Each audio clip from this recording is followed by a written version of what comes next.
Hi friends, welcome to Taste of Recipes. இன்னைக்கு நம்ம சேனல்ல பானிபூரி எப்படி செய்யறதுன்னு பார்க்கலாம். இப்போ ஒரு மிக்ஸி ஜார்ல ஒரு கைப்பிடி அளவுக்கு புதினா இலைகள் சேர்த்திருக்கேன். கூடவே 2 பச்சை மிளகாய், 1 இன்ச் சைஸுக்கு இஞ்சி துண்டு சேர்த்துக்கோங்க. கட் பண்ணி சேர்த்துக்கோங்க, அப்பதான் அரைக்கிறதுக்கு ஈஸியா இருக்கும். சேர்த்துட்டு 1/2 டம்ளர் அளவு தண்ணி சேர்த்து இதை நம்ம நல்லா ஃபைனா அரைச்சி எடுத்து வந்துடலாம். இப்போ நம்ம அரைச்சி எடுத்து வந்த புதினா தண்ணியை வடிகட்டி எடுத்துக்கலாம். இதில் உள்ள சக்கைலாம் நம்மளுக்கு தேவைப்படாது. அவ்வளோதான், இப்போ நம்ம வடிகட்டியாச்சு. இதில் நம்ம 1 டம்ளர் அளவுக்கு தண்ணி சேர்த்துக்கிறேன். சேர்த்துட்டு 1 டீஸ்பூன் அளவு சாட் மசாலா சேர்த்துக்கிறேன். 1/2 டீஸ்பூன் அளவு பிளாக் சால்ட், 1/2 டீஸ்பூன் அளவு நார்மல் சால்ட் சேர்த்துக்கோங்க. சேர்த்துட்டு 1/2 டீஸ்பூன் அளவுக்கு மல்லித்தூள் சேர்த்துக்கோங்க. சேர்த்துட்டு இதை நம்ம எல்லாத்தையும் மிக்ஸ் பண்ணி எடுத்துக்க போகிறோம். இப்போ நம்ம மிக்ஸ் பண்ண புதினா தண்ணியில் 1/2 மூடி லெமன் ஜூஸ் சேர்த்துக்கோங்க. சேர்த்துட்டு ஃபைனலாக கொஞ்சமாக ஐஸ் க்யூப் சேர்த்துக்கோங்க. அவ்வளோதான், இப்போ நம்மளுக்கு புதினா தண்ணி ரெடி ஆகிடுச்சு. இப்போது ஒரு பவுலில் மீடியம் சைஸ் 4 உருளைக்கிழங்க அவிச்சு தோல் நீக்கி வச்சுருக்கேன். அது கூடவே 1/4 கப் அளவுக்கு கருப்பு கொண்ட கடலை சேர்த்துக்கோங்க. சேர்த்துட்டு இதை நம்ம எல்லாத்தையும் மேஷ் பண்ணி எடுத்துக்க போகிறோம்.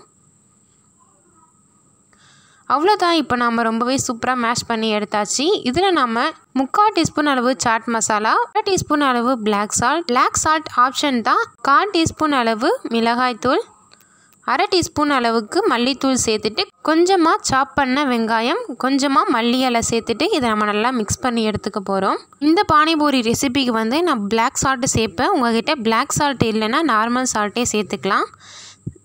அவ்வளோதான், இப்போ நம்மளுக்கு உருளைக்கிழங்கு ஸ்டிஃபிங் ரெடி ஆகிடுச்சு. இப்போது ஒரு பவுலில் 1/2 டம்ளர் அளவு தண்ணி சேர்த்துட்டு ஒரு லெமன் சைஸ் புளியை ஊற வச்சு கரைச்சி எடுத்துக்க போகிறோம். இப்போ நம்ம கரைச்சி எடுத்து வந்த புளி ஜூஸை ஒரு பவுலில் ட்ரான்ஸ்ஃபர் பண்ணிக்கலாம். இப்போ நம்ம இதில் 1/4 டீஸ்பூன் அளவுக்கு சாட் மசாலா, 2 டேபிள் ஸ்பூன் அளவு சர்க்கரை சேர்த்துக்கோங்க. சேர்த்துட்டு 1/4 டீஸ்பூன் அளவு உப்பு, 1/2 டீஸ்பூன் அளவு ஜீரகத்தூள் சேர்த்துட்டு இதை நம்ம நல்லா மிக்ஸ் பண்ணி எடுத்துக்க போகிறோம். இப்போ நம்மளுக்கு புளி தண்ணி ரெடி ஆகிடுச்சு.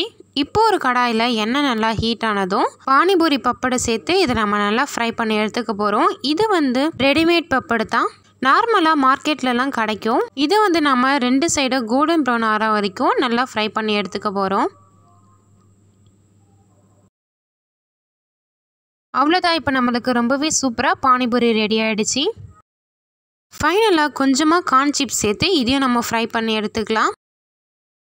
நம்மளுக்கு கார்ன் சிப்ஸாக ரொம்பவே சூப்பராக ஃப்ரை ஆகி வந்துடுச்சு. இப்போ நம்ம பானிபூரிக்கு ரெடி பண்ண எல்லா இன்க்ரீடியன்ஸையும் சர்வ் பண்ணிடலாம். இப்போ நாம் பானிபூரி ஸ்டிஃபிங்ஸ் வைக்கலாம். கொஞ்சமாக இந்த மாதிரி பானிபூரிக்கு ஹோல் பண்ணிவிட்டு கொஞ்சமாக நம்ம ரெடி பண்ணி வச்ச உருளைக்கிழங்கு ஸ்டிஃபிங்ஸ், அது கூடவே கொஞ்சமாக சோள சிப்ஸ் சேர்த்துக்கோங்க. கொஞ்சமாக சாப் பண்ண வெங்காயம், அது கூடவே நம்ம ரெடி பண்ணி வச்ச புதினா தண்ணி, அதுக்கப்புறம் கொஞ்சமாக புளி தண்ணி சேர்த்துக்கோங்க. புளி தண்ணி அதிகமாக சேர்த்தோன்னா ரொம்பவே டேஸ்ட்டாக இருக்கும். சேர்த்துட்டு கொஞ்சமாக கார்னிஷ்காக சோள சிப்ஸ் சேர்த்துக்கலாம். அவ்வளோதான், இப்போ நம்மளுக்கு ரொம்பவே சூப்பராக பானிபூரி ரெடி ஆகிடுச்சு. இதே மாதிரி பானிபூரி நீங்களும் உங்கள் வீட்டில் கண்டிப்பாக செஞ்சு பாருங்கள். செஞ்சு பார்த்துட்டு எப்படி இருக்குதுன்னு கமெண்ட்ஸில் சொல்லுங்கள். உங்களுக்கு இந்த வீடியோ பிடிச்சிருந்துச்சுன்னா இந்த வீடியோக்கு ஒரு லைக் பண்ணிக்கோங்க. நீங்கள் நம்ம சேனலை இப்போ தான் புதுசாக பார்க்குறீங்கன்னா மறக்காமல் சப்ஸ்கிரைப் பண்ணிக்கோங்க. உங்கள் ஃப்ரெண்ட்ஸ் அண்ட் ஃபேமிலி கூட ஷேர் பண்ணிக்கோங்க. தேங்க்யூ.